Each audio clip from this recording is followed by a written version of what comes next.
son Winton Aheron. Let your voices be heard around the globe as I am honored to introduce the President of the United States, Barack Obama, and his First Lady, Michelle Obama. Let's hear it.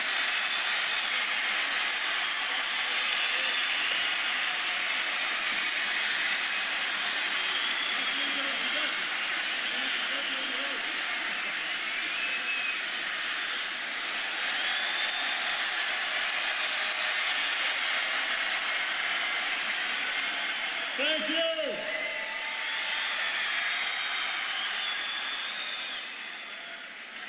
Hello, Dublin. Hello, Ireland. My name is Barack Obama of the Moneygall Obamas. And I've come home to find the apostrophe that we lost somewhere along the way.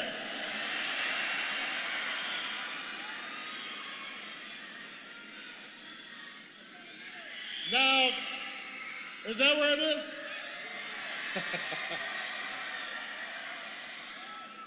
Some wise Irish man or woman once said that broken Irish is better than clever English.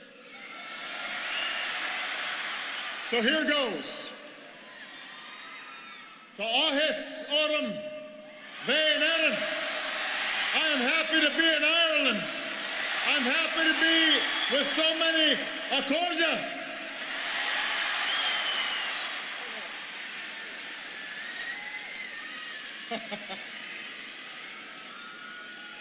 I want to thank my extraordinary hosts. First of all, Taoiseach Kenny, his lovely wife, Fionnuala, President McAleese and her husband, Martin, for welcoming me earlier today. Thank you, Lord Mayor Jerry Breen and the Garda, for allowing me to crash this celebration.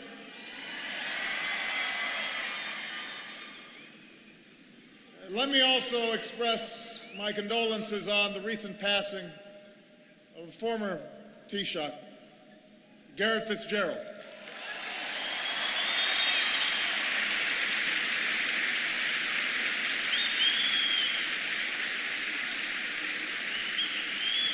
Someone who believed in the power of education, someone who believed in the potential of youth, most of all, someone who believed in the potential of peace, and who lived to see that peace realized. And most of all, thank you to the citizens of Dublin and the people of Ireland for the warm and generous hospitality that you've shown me and Michelle.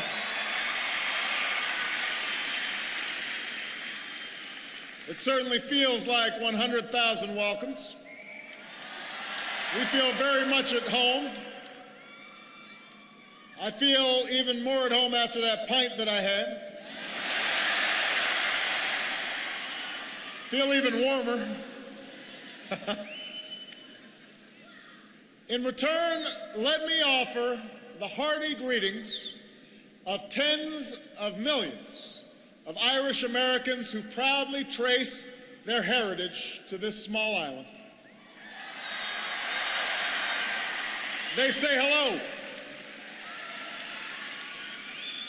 Now, I knew that I had some roots across the Atlantic, but until recently, I could not unequivocally claim that I was one of those Irish Americans.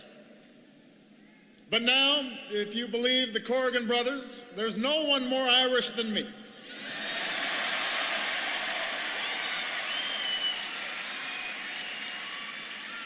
So I want to thank the genealogists who traced my family tree. Right here, thank you. It turns out that people take a lot of interest in you when you're running for president. They look into your past. They check out your place of birth. things like that.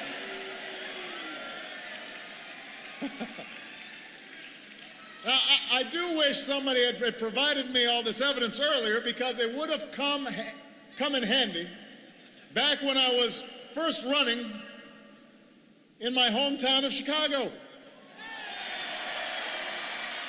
Because Chicago is the Irish capital of the Midwest. A city where it was once said you could stand on 79th Street and hear the brogue of every county in Ireland. So naturally, a politician like me craved a slot in the St. Patrick's Day parade. The problem was, not many people knew me or could even pronounce my name. I told them it was a Gaelic name. They didn't believe me.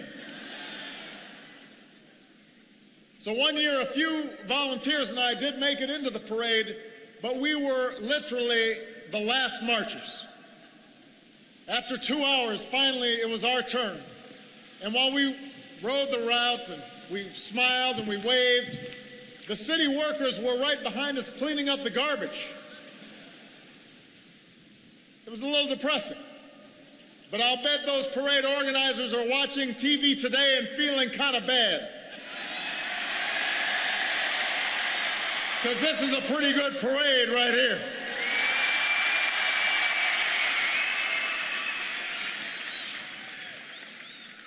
Go Bulls, I like that. We got some Bulls fans here. Now, of course, an American doesn't really require Irish blood to understand that ours is a proud, enduring, centuries-old relationship, that we are bound by history and friendship and shared values. And that's why I've come here today as an American president, to reaffirm those bonds of affection.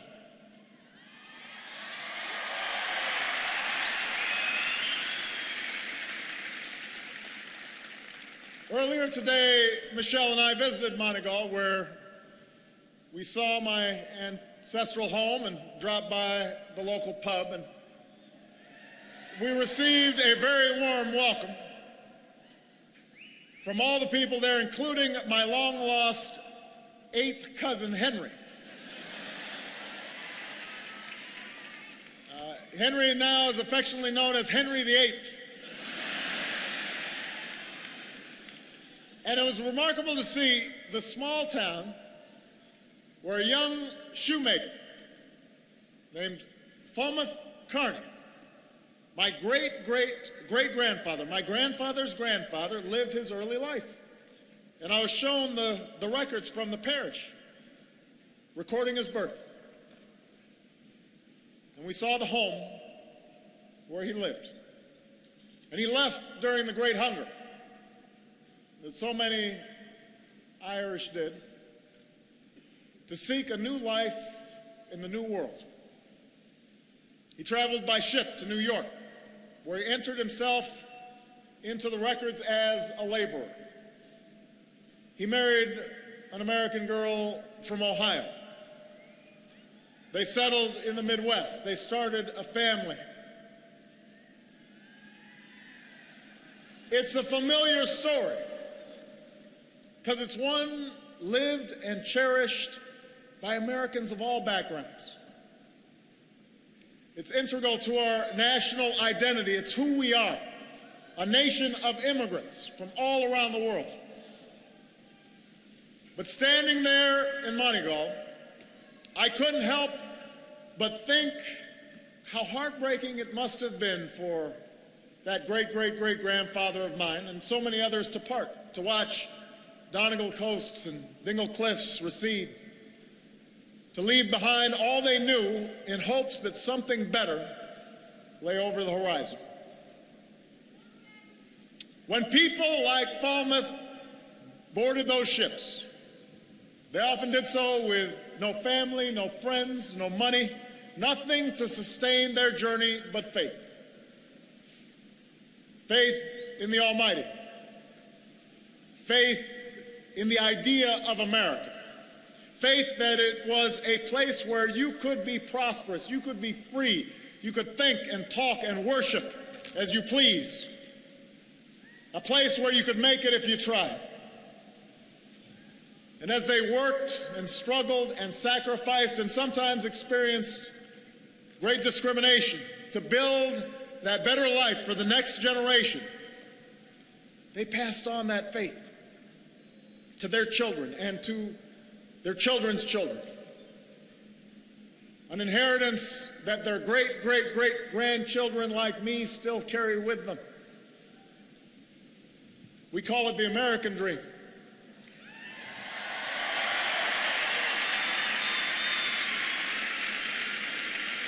It's the dream that Falmouth Carney was attracted to when he went to America. It's the dream that drew my own father to America from a small village in Africa. It's a dream that we've carried forward, sometimes through stormy waters, sometimes at great cost, for more than 2 centuries. And for my own sake, I'm grateful they made those journeys, because if they hadn't, you'd be listening to somebody else speak right now. And for America's sake, we're grateful so many others from this land took that chance as well.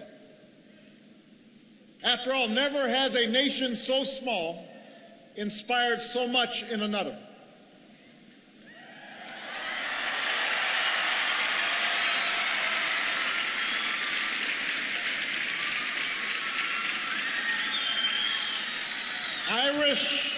Irish signatures are on our founding documents. Irish blood was spilled on our battlefields. Irish sweat built our great cities. Our spirit is eternally refreshed by Irish story and Irish song. Our public life by the humor and heart and dedication of servants with names like Kennedy and Reagan, O'Neill and Moynihan. So you could say there's always been a little green behind the red, white, and blue.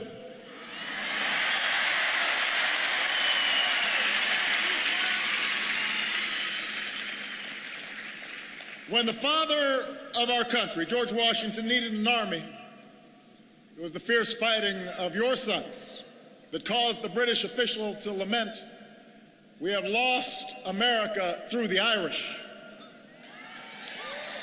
And as George Washington said himself, when our friendless standards were first unfurled, who were the strangers who first mustered around our staff?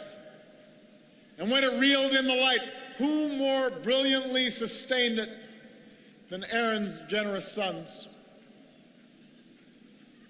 When we strove to blot out the stain of slavery and advance the rights of man, we found common cause with your struggles against oppression.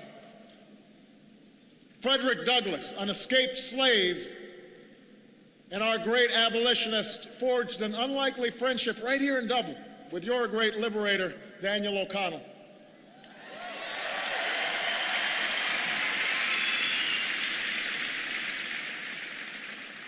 His time here, Frederick Douglass said, defined him not as a color, but as a man. And it strengthened the nonviolent campaign he would return home to wage. And recently, some of their descendants met here in Dublin to commemorate and continue that friendship between Douglass and O'Connell.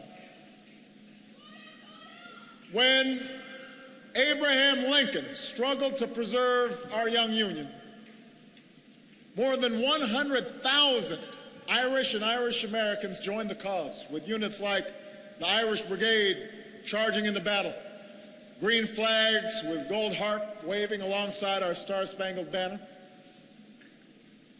When depression gripped America, Ireland sent tens of thousands of packages of shamrocks to cheer up its countrymen, saying, "May the message of Aaron Shamrocks bring joy to those away."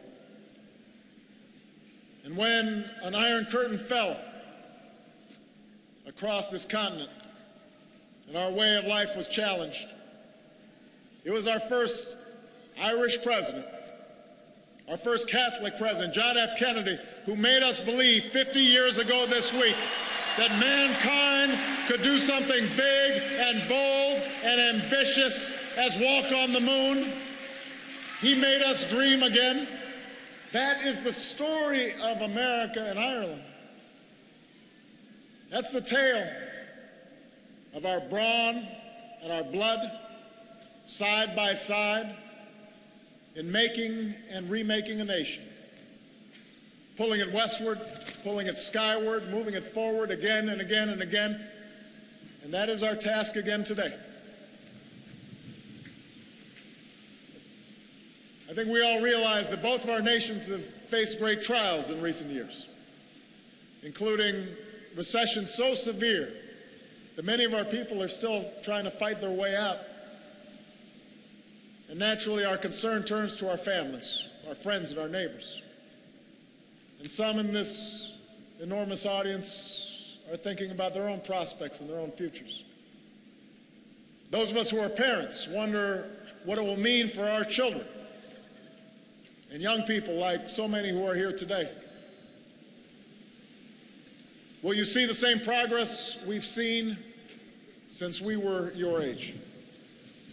Will you inherit futures as big and as bright as the ones that we inherited? Will your dreams remain alive in our time? This nation has faced those questions before. When your land couldn't feed those who tilled it. When the boats leaving these shores held some of your brightest minds. When brother fought against brother. Yours is a history frequently marked by the greatest of trials and the deepest of sorrow. But yours is also a history of proud and defiant endurance, of a nation that kept alive the flame of knowledge in dark ages, that overcame occupation and outlived fallow fields, that triumphed over its troubles, of a resilient people who beat all the odds.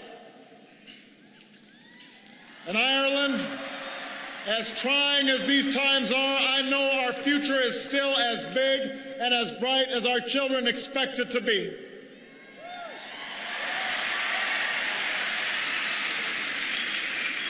I know that because I know it is precisely in times like these, in times of great challenge, in times of great change, when we remember who we truly are. We're peoples, the Irish and Americans, who never stop imagining a brighter future, even in bitter times. We're people who make that future happen through hard work and through sacrifice, through investing in those things that matter most, like family and community. We remember, in the words made famous by one of your greatest poets, that in dreams begin responsibility. This is a nation that met that responsibility by choosing, like your ancestors did, to keep alight the flame of knowledge, invest in a world-class education for your young people. And today, Ireland's youth and those who come back to build a new Ireland are now among the best educated, most entrepreneurial in the world. And I see those young people here today, and I know that Ireland will succeed.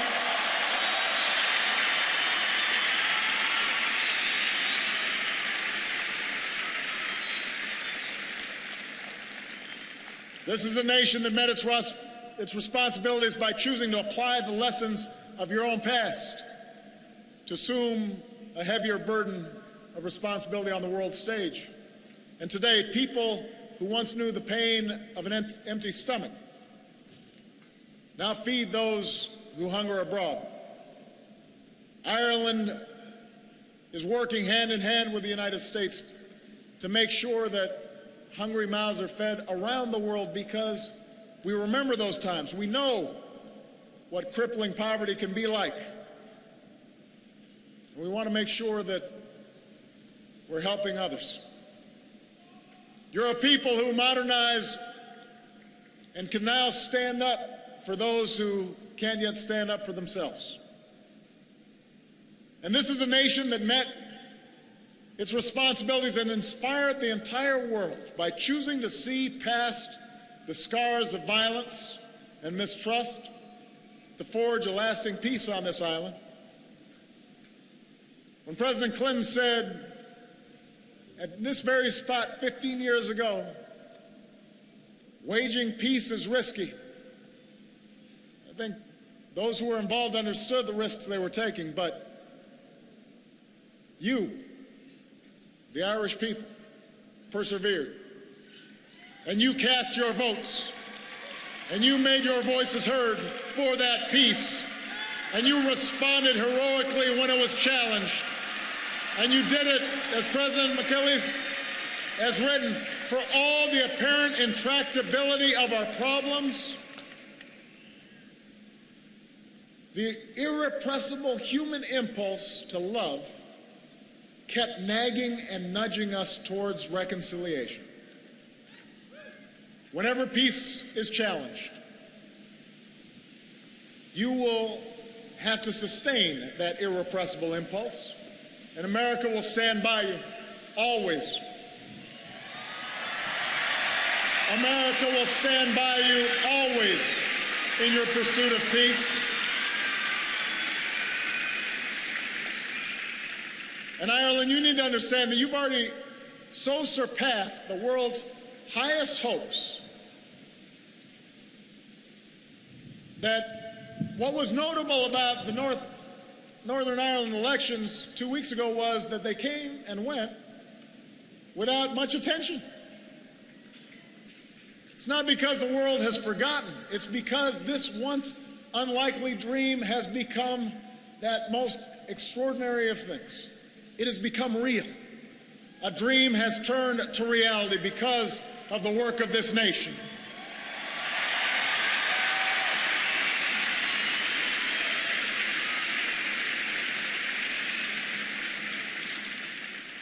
In dreams begin responsibility.